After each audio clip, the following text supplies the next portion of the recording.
చలో అందరికీ శనార్థులలో టీవీ5 సమర్పించు మాస్ మలన ముచ్చట్లకు స్వాగతం. వచ్చేసిండు మీ నర్సికాక. ఇక అరుచుకుందాం రారులా ఇయాల్టి మోక. వామ్మో ఓసారి ఈ ముచ్చట గమ్మత్తున్నది కదా చూసినారులా. అందుకనే ఏపీ జనాలు తెలివైన వాళ్ళు అని చెప్పిన.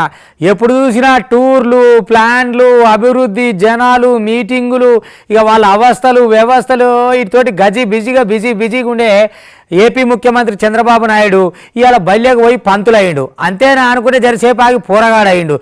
ఊకోవా నువ్వు మరీ మాట్లాడుతావు, పోరగాడు ఎందుకు అవుతాడు, పంతులు ఎందుకు అవుతాడు, ఆయన రాష్ట్రానికి ముఖ్యమంత్రి కదా అనేది మీ అనుమానం. అది కాదులా బల్య పోరగాళ్ళు ఎట్లుండాలి, చదువులు ఎట్లున్నాయి, ఏం సంగతి అనకాడ ఇక ఒక ఆడికి బల్యకు పోయిండు. జరిసేపు పంతులు లెక్క పాఠాలు చెప్పిండు, తల్లిదండ్రులను అరుచుకుండు, స్కూల్ వ్యవస్థలు ఎట్లున్నాయో తెలుసుకుండు, వాళ్ళకి కావాల్సినవి ఏంటివో రాసుకుండు. అటెన్ కసీరి పోరగాళ్ళతో కూడి జరిసేంతసేపు ఆటలు ఆడిన అనుకో రాదురి ముద్దుగా అనిపించింది ముచ్చట చూస్తే. ఇక అలా మనవాడేమనుకున్నాడు, అయ్యా మా తాతయ్య నాతో నాకు ఇంతసేపు ఆడాడా అనుకున్నాడా ఏమో తెలియదు, కానీ మంచిగా ఆటలు ఆడిన పోరగాళ్ళతోటి ఇక గమ్మతుంది. ఇక జనాలు కూడా మంచిగా పేరెంట్స్ వస్తారు కదా ఆడికి, వాళ్ళు మురిసి ముప్పందం అవుతారు. గదే అన్నట్టు ఏపీ జనాల తెలివి. ఒక 5 ఏళ్ళ అవకాశం ఇచ్చి చూసిరు, కుదరలేదు కాబట్టి అప్పుడే కట్ చేసిరు. మళ్ళీ ఎవరు వచ్చిరు, గిట్ల విజన్ ఉన్న నాయకుడు వచ్చిండు, ఆయన పేరే చంద్రబాబు నాయుడు. ఇక ఏపీ ముఖ్యమంత్రి ఇప్పుడు ఏం చేస్తుండో చూద్దాం రా ఒక పార బడికాడ ఇంకేమేం చేసిండు అనేది. హబ్బ చూడుండ్రులా ఏపీ జనాలు ఎంత అదృష్టవంతులో. ఇక సమావేశాలు, రివ్యూలు, టూర్లు, మంచి పాలన వ్యవహారంతో ఎప్పుడు బిజీగా ఉండే సీఎం చంద్రబాబు సారు మాస్టర్ లెక్క మారిండు. చదువుల మెలకువలతో పాటు జీవిత పాఠాలను కూడా చెప్పిండు పిల్లగాళ్ళకు. నేచురల్ ఫార్మింగ్ అని, జీరో బడ్జెట్ నేచురల్ ఫార్మింగ్ విన్నావా నువ్వు ఎప్పుడన్నా? ఏంటి ఏమి విన్నావమ్మా? అంటే నార్మల్ గా పేరు విన్నాను కానీ దాని గురించి నాకు ఇంకా తెలియదు, తెలుసుకోవాలని ట్రై చేస్తున్నాను. అదే నీకు ఆ సబ్జెక్ట్ లో ఉన్నావు కాబట్టి ఇక్కడ ఏంటంటే ఎరువులు వేయకుండా, క్రిమి సంహారక మందులు కొట్టకుండా అన్ని కూడా నేచర్ గా పండించి ఆ పంట తీస్తున్నారు. అంటే ఏమి దాంట్లో ఎరువులు వేయరు, క్రిమి సంహారక మందులు ఉండవు, ఏమి ఉండవు. అదే మరి ఇప్పుడు డ్రోన్స్ విన్నావు? ఈ మధ్య కాలంలో డ్రోన్స్ ద్వారా పురుగు మందు కొడతారు, తెలుసా నీకు? ఇప్పుడు అలాంటి నేచురల్ ఫార్మింగ్ కావాల్సినటువంటి మందు కూడా డ్రోన్ తో కొడతారు. టెక్నాలజీ పెరిగింది కాబట్టి టెక్నాలజీ ఉపయోగించుకొని ఈ పని కూడా చేస్తారన్నమాట. బాపట్లలున్న సర్కారు బడికి పోయిన సీఎం సారు విద్యార్థులతోటి మాట్లాడుడే కాదులా, వాళ్ళ మాటలు కూడా విన్నాడు. తల్లిదండ్రులతో పాటు విద్యార్థులకు కూడా మంచి ముచ్చట్లు చెప్పుకొచ్చిండు. ఏపీ వ్యాప్తంగా తల్లిదండ్రుల మెగా మీటింగును నిర్వహిస్తున్నది కదా కూటమి సర్కారు. ఇక దేశంలో పెద్ద రాష్ట్రాలలో ఈ స్థాయిల సమావేశం నిర్వహించుడు ఇదే తొలతసారి అన్నట్టు. అయితే ఏదో గిదొక ఫోటో సెషన్ లెక్క కాకుండా చక్కగా సీఎం సారే విద్యాశాఖ మంత్రి నారా లోకేష్ స్వయంగా బల్లల పరిస్థితులు తెలుసుకొని విద్యార్థులతోటి ముచ్చటించుకొచ్చిండ్రు. చూడుండ్రి. బాగా చదువుతున్నారా? ఇంకా 6 నెలలు టైం ఉంది. బాగా చదువుకుంటే బ్రహ్మాండంగా వస్తారు. ఎప్పుడన్నా భార్య భర్త కూర్చొని పిల్లల గురించి మాట్లాడారా? ఆలోచిస్తున్నారా? ఎన్ని రోజులకు ఒకసారి ఆలోచిస్తున్నారు? చెప్పం ఫ్రాంక్ గా నేను అడిగేది. చాలా తక్కువ అమ్మా. అంటే మీరు ఆస్తుంది, వ్యాపారం ఉంటుంది, ఇలాంటి ఉద్యోగం ఉంటుంది, కానీ పిల్లలే మీ ఆస్తి. వాళ్ళు పెద్దయి బాగా కానీ ప్రయోజకులైతే మిమ్మల్ని సరిగా చూసుకోవడమే కాకుండా వాళ్ళ జీవితాలు బాగుపడతాయి. వాళ్ళ కోసం మీరు కష్టపడుతున్నారు. అలాంటప్పుడు ఆ పిల్లల చదువు ఎట్లుంది? చదువు అనేది పెద్ద ఆస్తి. నాలెడ్జ్ ఎకానమీలో పిల్లలకు చదువు అనేది చాలా గొప్ప ఆస్తి. అది దాన్ని ఎంత పెంచితే అంత ఉపయోగపడుతుంది మీకు. హాగో చూసిండ్రు కదనులా. ఇక మొత్తం మీద బాపట్ల పురపాలక ఉన్నత పాఠశాలల పేరెంట్స్ టీచర్ల మీటింగు కార్యక్రమానికి సీఎం చంద్రబాబు సార్తోని ఇక మంత్రి నారా లోకేష్ అన్న కూడా హాజరయ్యిండు. ఇక బడిలున్న ప్రాంగణం మొత్తం పరిశీలించి అటెనకషికి పిలగాండ్ల ప్రోగ్రెస్ రిపోర్టు కార్డులు పట్టుకొని ముచ్చట పెట్టిండులా. ఫస్ట్ మొత్తం మేము హెల్త్ బ్యాక్గ్రౌండ్ సార్, ఇది అటెండెన్స్ సార్. ఆగస్ట్ లో సార్ రాలా, అక్టోబర్ ఎగ్గొట్టి సార్ స్కూల్. అయ్యో టైఫాయిడ్ వచ్చిందా? ఎలా ఉంది మొత్తం రికవర్? అది కాకుండా ఇంకేమైనా ఆదాయం ఉందా? ఎంతమంది పిల్లలు? కొడుకు ఏం చేస్తాడు? డ్రైవింగ్.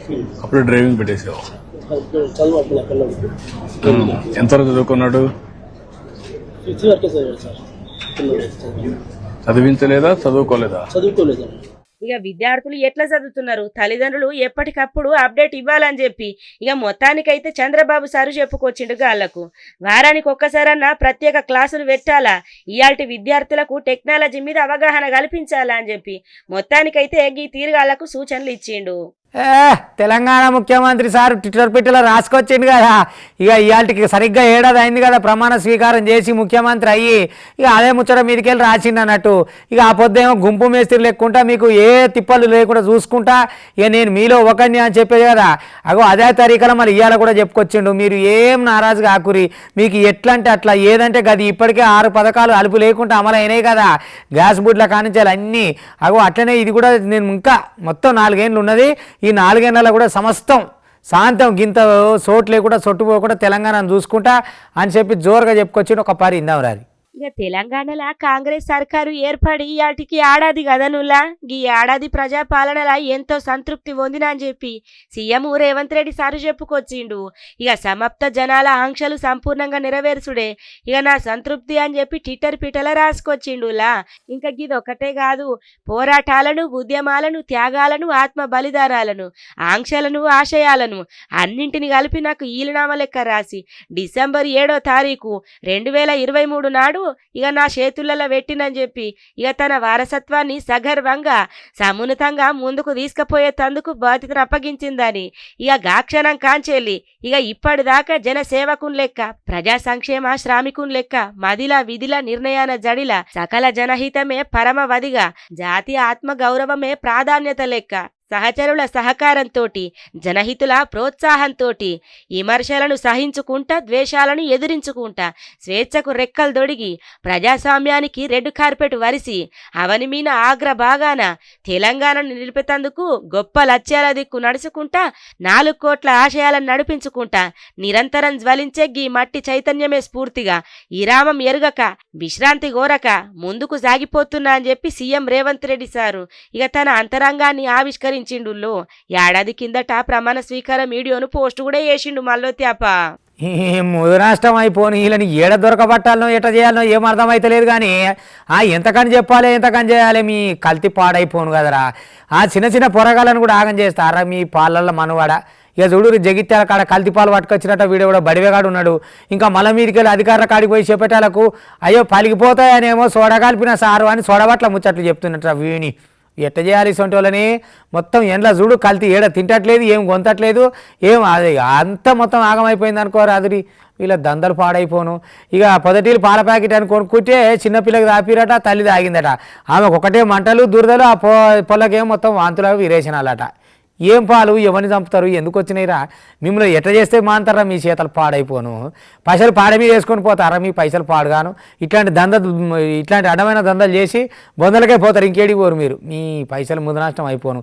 పైసలు ఎవ్వరు కూడా పట్టుకపోరులా, ఇంత లావు సంపాదించడం, వాణి ముంచడం, వీని ముంచడం, జేబులు వేసుకున్నాం అన్నాడు ఎవ్వడు కూడా ఒక్క పైస కూడా వెనకకి తీసుకపోడు. చెప్తున్నా నిజంగా, కోటాను కోట్లు గోడలలో పెట్టి కట్టుకొని అవి కూలిపోయినాడు భూకంపాలలో పోతాయి. కానీ ఇట్లా మందిని ఆగం చేసేటి పైసలు నిలువై. అయ్యో గీ జైతాల జిల్లా కాడ చూడుండ్రి కల్తీ పాలు కలకలం రేపుతున్నాయనే చెప్పాలా. పాలంటే చిన్న పొలగాండ్ల కాంచెల్లి పెద్దోళ్ళ దాకా తాగుతూనే ఉంటారు. ఆఖరి కత్తే తెల్లని గీ పాలల్లో కూడా కల్తీ కలుపుతున్నారంటే వీళ్ళని ఏమనాలనులా. కల్తీ పాలు దాగుడుతోటి ఇక పానాలు మంచిగా లేక ఇక ఆగమవుతున్నాయట మస్తు మంది కుటుంబాలు. ఇక గట్లనే కల్తీ పాలు దాగిన జైతాల కాడున్న లావణ్య కుటుంబంలో తల్లికి దురదలు, పిల్లకు ఇరేషనాలట. ఇక ఆంతులతోటి మస్తుగా బాధపడుతున్నారట. దవాఖానకు పట్టుకపోయి అయ్యో సారు మేము మంచిగానే ఉన్నాం, ఏమైంది, ఏం తిన్నది లేదు, ఏం చేసింది లేదు, ఇక గిట్లా కాబట్టి అని దవాఖానలకు పట్టకపోతే ఇక గాలు టెస్టులు చేసి అవి చేసి మీరు తాగే పాలలోనే ఇంత ఆగమాగం ఉన్నది, వీటితోటే మీకు ఇట్లా అయింది అని చెప్పి ఇక చెప్పటాల కంటే పాల మీద అనుమానం వచ్చిందట. ఇక ఏడాదిన్నర నుంచి వెళ్ళి మైదం మల్లయ్య పాలు పోతున్నాడని ఇక కొన్ని వద్దుల కాంచెల్లి డెటాల్ వాసన అచ్చుడితోటి నిలదీసిందటగా ఇంట ఆమె లావణ్య. ఇక పాలమట అయినది మేడిపల్లి మండలము వెంకట్రావుపేటకు చెందిన పాల వ్యాపారట. ఆయన పేరు మైదం మల్లయ్యనట. పాలు వలిగిపోకుండా ఉండేందుకు తినే సోడా కలిపినా అని చెప్పి మల్లయ్య చెప్పుకొచ్చిండట. ఇక చూడుండ్రి కావాలంటే మొత్తం కల్తీ కల్తీ, నాశనం నాశనం. ఏందుల్లా తాగే పాలల్లో కూడా కల్తీ అంటే ఏమన్నట్టు చెప్పుండ్రి. 1.5 year నుండి తన దగ్గర పాలు తీసుకున్నాడు. అయితే 6వ నెల అవ్వదాకా మంచిగానే పోసిండు పాలు. 6వ నెల నుండి మాకు ఇట్లనే పాలు ఇట్లా చూడు స్మెల్ వచ్చుడు, డెటాల్ స్మెల్ వచ్చింది పాలు టీ పెట్టుకొని తాగేటప్పుడు. మళ్ళీ నాకు కడుపు ఉబ్బుడు ఊకే ఒక టీ తాగేసరికి పాలు తాగేసరికి కడుపు ఉబ్బుడు, పిల్లలకేమో మోషన్స్ అయినాయి. అయితే నార్మల్గా డైజెస్ట్ ప్రాబ్లం కావచ్చు అని వదిలేసాను. అయితే తను ఇట్లనే పాలు తెస్తే ఈ చేతులకు పెట్టుకొని చూసేసరికి ఇది మొత్తము మనకు నెయ్యో వెన్న లెక్కన సమర్ వస్తుంది. కానీ అట్లా లేదు, ఈ పాలు మొత్తం పౌడర్ ఇట్లా అతుక్కునుడు సున్నం లెక్క. అడిగిన తనని, ఏంది అంకుల్ ఇట్లా పాలు ఎంత స్మెల్ వస్తున్నాయి అది అని అంటే, మీకు ఇష్టం ఉంటే తీసుకోరు లేకుంటే లేదు అన్నాడు. టీ తాగంగానే పాలు తాగంగానే పిల్లలకు మోషన్స్, అమ్మకైతే దద్దులు ఇంత దద్దులు వచ్చినాయి. ఎన్ని హాస్పిటల్లో చుట్టూ హార్ట్లోకి వెళ్ళి వెనుకకు నాకు నొప్పి వచ్చుడు, జైలాగుడు, వామిటింగ్స్, నీళ్ళు ఊరినట్టు ఆవుడు. ఆగో చూసిండ్రు కదా, పాలను టెస్టులకు పంపుడుతోటి 10% పాలు కూడా లేవని తేల్చి చెప్పిరట పాల కేంద్రాల నిర్వాహకులు. ఫుడ్ ఇన్స్పెక్టర్ అనూషకు ఫిర్యాదు చేసిందట బాధితురాలు.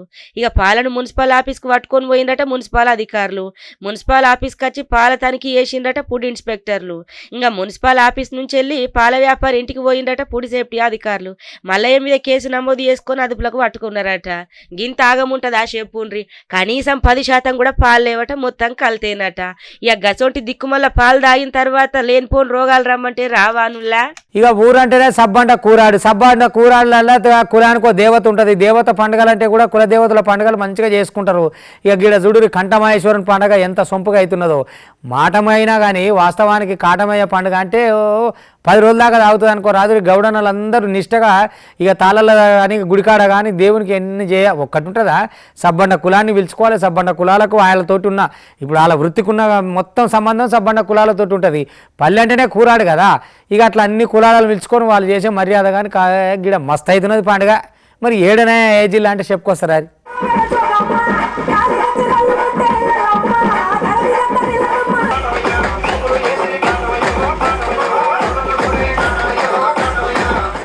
ఈ మహబూబాద్ జిల్లా కాడున్న చిన్నగూడూరు మండల కేంద్రం కాడ గౌడ కులస్తుల ఆరాధ్య దైవమైన శ్రీ కంఠమహేశ్వర స్వామి ఉత్సవాలు అంగరంగ వైభవంగా కంఠమహేశ్వర స్వామి వనదేవతలకు ఇక జలాభిషేకం చేసిందనుకో రాదుర్రి.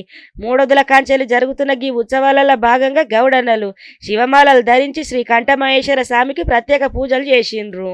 శివమాలలు వేసుకున్న మగసాములు జలబిందెలు నెత్తిన పెట్టుకొని ఆడోళ్ళు మంగళారతులతోటి బయలుదేరి డీజే డప్పు సప్పులతోటి ఇక మొత్తానికైతే వాడవాడ తిరుగుకుంటా ఓం నమ శివాయ ఓం నమ శివాయ అని చెప్పి ఇక నిన్నే నమ్ముకున్నామయ్యా స్వామి అని చెప్పి శివనామ స్మరణలతోటి ఇక మొత్తానికైతే ఊరి పొలిమెరల కాడున్న ఇక కాటమయ్య స్వామి గుడికాడికి చేరుకొని గుడి చుట్టూ 3 ప్రదక్షిణలు చేసి ఇక మొత్తానికైతే సురమాంబ కంఠమహేశ్వర స్వామి వనదేవతలకు జలాభిషేకం చేసిండ్రు చూడుండ్రి.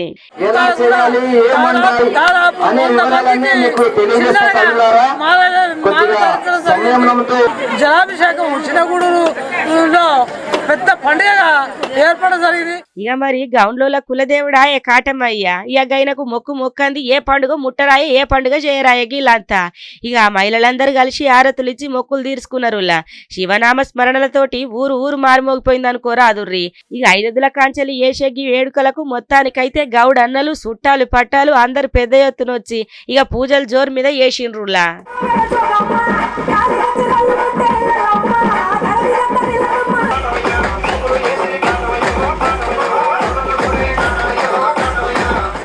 ఇక రారా చూసుకుంటా, నువ్వో నేనో చూసుకుందాంరా.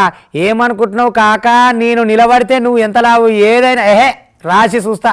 నా తలకాయ వెనకకు పోతుందా, నేను వెనకకు పోతున్నా అంతే. నిలబడు జర్రంతా ఇటుది వెనకకు మళ్ళీంది కదా, మళ్ళీ ఎదురుగానే పోవాలి వెనకకు. మనం ఏందది ఏముచ్చట చక్కగా చెప్పు నడిచికా కానీ కదా మీ అనుమానం. ఇగో ఇప్పటికే రోడ్డు మీద ఉండే కోడెలు కొల్యాగలు ఆవులు ఈ పట్టణాలలో కానీ చౌరస్తాలలో కానీ రోడ్లన్నీ మా వంతు మేము కూడా ఉన్నాం, మీరు మనసులో లేరు, ఇక్కడ మా సామ్రాజ్యం కూడా ఉందని కట్టేయకున్నా కూడా ఏడబడితే అన్నీ నిలబడి అంటాయి కదా. ఇక రోడ్లు ఈ జనాలలో షాపులు గీపులు అన్నీ మన వశమైనవి. కానీ ఒక్క రైల్వే ట్రాకులు మిగిలిపోయినాయిరా. మనం పోతే రైలు ఎందుకు ఆగాడు, ఒక్క గుద్దిగిట్ట గుత్తినా అంటే రైలు వెనకకు పోవాలన్నట్టుగా పోయింది. ఒక కొల్యాగా పైనట్టుగానే గెలిచింది ఇలా మొత్తం మీద. రైలు ఆపనే ఆపుకున్నాడు కానీ కొల్యాగా అయితే వెనకకు పోలేదు. ఓ నాయనో చెప్తే మామూలుగా లేదు, చూడరు మీరే.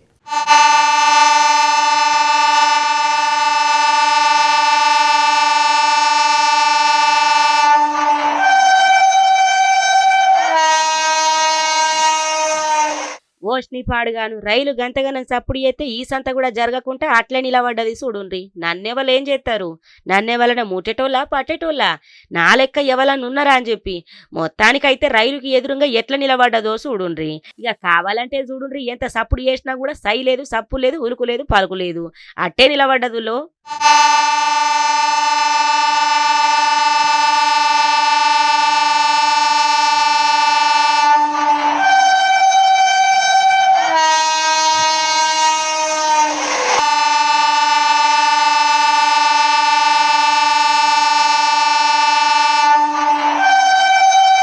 అబ్బో చూసిండ్రు కదా, ఇక మరి ఒక్క తేపన కొమ్ము పట్టి ఇట్లా కొడితే రైలే పోవాలి కానీ నేనైతే పోనన్నట్టే నిలబడ్డది కదా. రైలు ఇంజన్ల లోకో పైలట్ ను దాదాపు 10 నిమిషాలు 30 తిప్పలు పెట్టించి 3 షెర్ల నీళ్ళు దాగబెట్టిందంటే మామూలు ముచ్చట కాదులా.